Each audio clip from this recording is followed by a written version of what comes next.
Okay, ay lahir di Singapore, tapi dibesarkan di Johor Bahru, Malaysia, all over Malaysia, dan setelah umur 18 jadi dan hijrah ke Kuala Lumpur, sama belajar, seterusnya bekerja, dan all my life actually most of the time is spent in banking industry.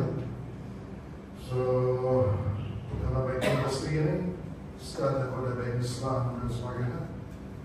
Here we have another participant here. Morning to you. Right. Before I proceed, maybe because you are a fresh participant now, maybe you will introduce yourself sekejap kepada. Yes. Morning, everyone. Okay. Morning. My name is Sally from Ganesh Online. From where? From Ganesh Online. Guest speaker juga. Guest speaker. Okay. So she's my colleague. Your colleague, Yes. Okay. From Yes. here also. Yes. From that.